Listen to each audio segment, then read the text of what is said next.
कानपुर हिंसा का exclusive video आप देख रहे हैं इस वक्त। हिंसा के दौरान तोड़फोड़ करते हुए दंगाइयों को हमने तस्वीर में दिखाया कैसे साजिशन ये प्रॉपर्टी को नुकसान पहुंचाते हैं। किसी की बाइक जो वहां खड़ी थी, दंगाइयों ने कैसे उसे भी नुकसान पहुंचाया। और सिर्फ इतना ही नहीं, कई ऐसे वाहन थे जिनके शीशे तोड़ दिए गए, जिनको बुरी तरह से तहस नहस कर दिया गया। यानी उन लोगों का नुकसान हुआ जिनकी इस पूरे मामले में कोई संलिप्तता ही नहीं है। आप देखिए ना कैसे एक के बाद पहले एक आता है, एक दंगाई आकर इस बाइक को नुकसान पहुंचाता है। पहले एक पैर से इसको गिरा देता है, दूसरा इसको डंडे से, पत्थर से इसे इस पर फेंकता है। आप ये देखिए कैसे ईंट पत्थर इस बाइक पर फेंके जा रहे हैं। तो क्यों, जिस शख्स की भी ये बाइक होगी उसने इन लोगों का क्या बिगाड़ा है, यही सवाल है। मुंह पर कपड़ा पहने ये दंगाई आते हैं, अपने मंसूबों को अंजाम देते हैं और फिर छिपने की कोशिश करते हैं। ये वीडियो इसी बात को उजागर करता है। तो फिर क्यों ना कहा जाए कि पूरी साजिश के तहत, प्लानिंग के तहत ये दंगा भड़काने की कोशिश थी।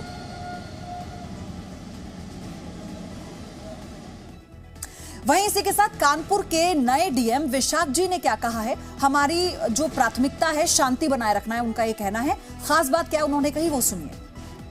नई चुनौतियों के बीच में यहाँ पर पदभार ग्रहण करने वाले डीएम विशाख जी अय्यर हमारे साथ मौजूद हैं। कानपुर हिंसा के बाद नए डीएम बने हैं। विशाख जी, आपके स्तर पर क्या तैयारी है, कैसे आगे कानपुर में शांति बनी रहेगी और क्या अब तक आपको इनपुट्स मिले हैं?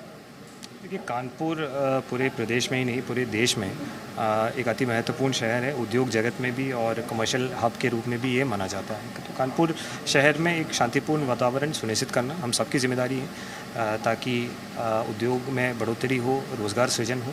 तो सबसे पहले तो मेरा सबसे अनुरोध रहेगा कि हम लोग शांतिपूर्ण वातावरण की सुनिश्चित करने के लिए पूरा पुलिस प्रशासन और अधिकारियों के द्वारा तो ये कार्रवाई सुनिश्चित की जा रही है और साथ साथ पूरे शहर के लोगों का भी सहयोग अपेक्षित है। विशाख जी, आपसे पहले जो डीएम थी नेहा शर्मा, उन्होंने बताया था कई अवैध निर्माण हैं हिंसा वाले एरिया में जहां पर बुलडोजर चलाने की तैयारी है। तो क्या आपके पास भी वो रिपोर्ट आई है जो अवैध निर्माण है हिंसा वाले इलाके में?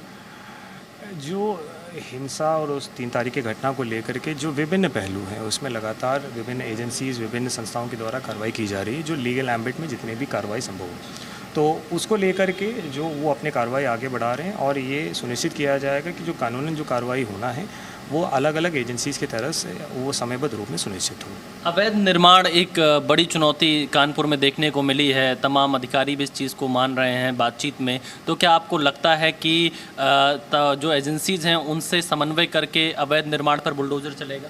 देखिए, अलग अलग एजेंसीज़ को अपने, जैसे इस पूरे घटनाक्रम में अलग अलग एजेंसीज़, कुछ एजेंसीज़ विवेचना कर रहे हैं, कुछ एजेंसी अपने जांच प्रोसेस में है। तो it's a bit too early in the day to say anything on that. But जो एजेंसीज़ अपना काम कर रहे हैं, जो बिंदु सामने आ रहे हैं विवेचना में और जांच में जो सामने आ रहे हैं, तो उसमें जो कानूनी दायरे में जो कार्रवाई है उसको यथासमय सुनिश्चित किया जाएगा। कई सारे सवाल खड़े हो रहे हैं पीएफआई को लेकर, विदेशी फंडिंग को लेकर, और इसके अलावा ये भी कहा जा रहा है कहीं ना कहीं प्रशासन के लेवल पर भी चूक रही थी। 3 जून को जब इंटेलिजेंस की रिपोर्ट थी, एलआईयू की रिपोर्ट थी, तो फिर कैसे वहाँ पर इतनी भारी संख्या में एक साथ लोग इकट्ठा हो पाए? जैसे आपने बताया है कि कई एजेंसीज इसमें काम कर रहे हैं, तो एजेंसीज़ के जो जांच हैं और जांच में जो चीज़ें सामने आ रही है समय समय पर आपके साथ भी शेयर किया जा रहा है। तो आई एम श्योर कि वो अपने काम कर रहे हैं, the agencies are working on it, और जो चीज़ें उभर के आ रहे हैं, जो बिंदु सामने आ रहे हैं, उसके आधार पर कार्रवाई सुनिश्चित की जाए। क्या कुछ पुलिस के अधिकारियों पर भी कार्रवाई होगी? वो तो संबंधित विवेचक और वो अपने स्तर से जाँच कर रहे हैं। धन्यवाद। तो ये थे कानपुर के डीएम विशाख जी। जी न्यूज़ से बातचीत में कहा कि कानपुर में शांति व्यवस्था बनाए रखना ही पहली प्राथमिकता होगी। कैमरामैन धीरेन्द्र के साथ विशाल पांडे, जी मीडिया, कानपुर। तो कानपुर का सच एक एक करके बाहर आ रहा है। इसी बीच कल तक भड़काऊ बयान देने वाले कानपुर के शहर काजी मौलाना अब्दुल कुद्दूस अपने बयान से पलट गए हैं। अब जरा सुनिए आप। ज्यादती की इंतहा, सब्र की इंतहा हो रही है। हमारे बच्चों को पकड़ना, गिरफ्तार करना, जुल्म ज्यादती करना, घर तोड़ देना, तो ठीक है, हम मरने के लिए तैयार है ना। हम तो हम सब खबर बांध के निकलने आ रहे। किसी तरह कोई मसला नहीं, और जो है इधर जोश खरोश में कुछ बातें कही भी दी हैं, तो बहरहाल ये कि वक्ती थी और राजी थी, लेकिन उसका ये मतलब नहीं कि हम और आप उसका कोई गलत यूज या इस्तेमाल कर रहे हैं।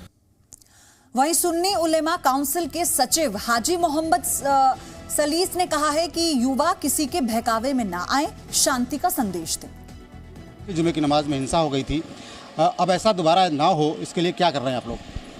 देखिए, सबसे पहले तो आपके चैनल के माध्यम से हम शहर के हिंदू मुसलमान नौजवानों से ये अपील करेंगे कि आप हसरत मोहानी और गणेश शंकर विद्यार्थी से प्रेरणा लेकर उनके नक्शे कदम पर इस शहर में अमन और शांति कायम करने वाले बने। नंबर 2, हमने ऑल इंडिया सुन्नी उलमा काउंसिल ने इस शहर के करीब 60-70 आइम्मा मसाजिद को एक ख़त जारी किया है कि आप जुमे के खुतबे से पहले मुस्लिम नौजवानों को इस बात के लिए आमादा करें कि भाई ठीक है, हिंदुस्तान के आइन में हमको एहतजाज करने का हक़ दिया गया है, अधिकार दिया गया है, तो उस अधिकार को गांधीवादी तरीके से अपनाया करें। और जब आपके लीडर अगर आपको कॉल दें कि आप बाहर आइए तो आप आइए, और जब वो कहें कि आप वापस जाइए तो वापस जाइए। ये नहीं बाहर तो हमारी कॉल पे आ जाएं और वापस पे जो है फिर अपनी मंशा चलाएं, जिसके नतीजे आपके सामने हैं कि शहर का सवाल बिगड़ा है। लिहाजा ये एजुकेट करने की बात है नौजवानों को कि जब कोई भी हम अपने अधिकार की बात करें तो अपने कर्तव्य का भी हमें पालन करना चाहिए। कितने इमामों को ये पत्र लिखा गया है और किस तरीके से इंश्योर किया गया है कि मस्जिदों से अपीलें हों? इंश्योर किया हमने ऑल इंडिया सुन्नी उलमा काउंसिल की जानिब से करीब 60 से 70 मस्जिदों के इमामों को अपना पैगाम दिया है कि आप अपनी मस्जिदों में इस बात की नसीहत करें नौजवानों को कि वो शहर में जो हो गया है वो इंतहाई बदनसीबी का दिन था, अब दोबारा वो उसकी पुनरावृत्ति ना हो।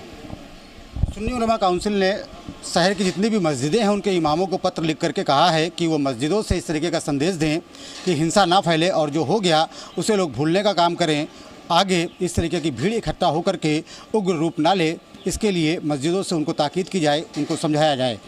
कैमरामैन शुभम शुक्ला के साथ श्याम तिवारी, जी मीडिया कानपुर। और बड़ी खबर इसी बीच ही आ रही है, कानपुर हिंसा का एक्सक्लूसिव वीडियो सामने आया है। कार की आड़ में पत्थरबाजी करते हुए दंगाइयों को देखा गया, बाइक के पीछे छिपकर पत्थरबाजी करते हुए दंगाइयों को देखा गया। ये देखिए, जिस वीडियो का जिक्र हम आपसे कर रहे थे, आप देख पाएंगे जी न्यूज पर ये एक्सक्लूसिव वीडियो। बाइक के पीछे छिपकर बैठा दंगाई कैसे मौका पाते ही पत्थर लेकर आगे भागता है, पत्थरबाजी कर फिर पीछे आता है। ये देखिए, एक एक करके कैसे पूरा झुंड आता है जो वहां खड़े वाहनों के सहारे छिप रहा था। वहां पर जो और वाहन खड़े हैं, देखिए ट्रक भी खड़ा हुआ है, उसका भी सहारा लिया जा रहा था। तो कैसे मुंह पर कपड़ा बांधे, कपड़ा ढके कुछ दिख जाएंगे, कुछ मास्क लगाए भी आपको दिख जाएंगे, मास्क का सहारा लिए भी दिख जाएंगे लोग मुंह ढकने के लिए, कुछ कपड़ा बांधे दिख जाएंगे आपको। तो आप देखिए कैसे पहले वाहनों का सहारा छिपने के लिए लिया जा रहा है, फिर कैसे एक के बाद एक झुंड सामने आता है, पत्थरबाजी करता है और फिर पीछे हो जाता है।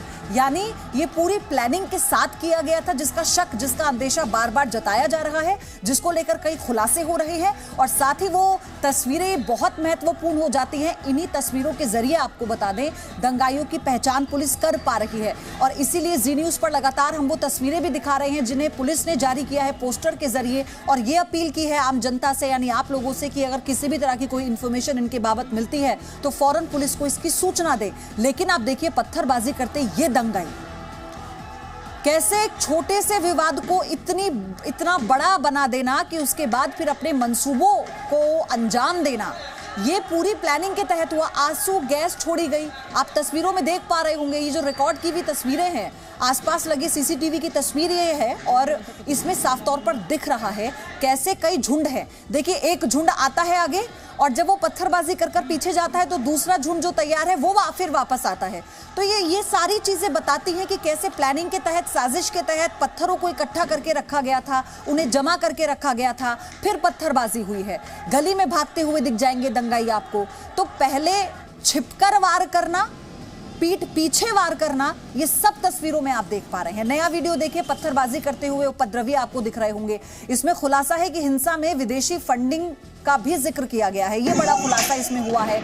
और हयात के रिमांड पर फैसला, क्या इसमें अभी तक की अपडेट है आपको बताते जा रहे हैं। पीएफआई कनेक्शन 3 सदस्य इसमें गिरफ्तार हो चुके हैं।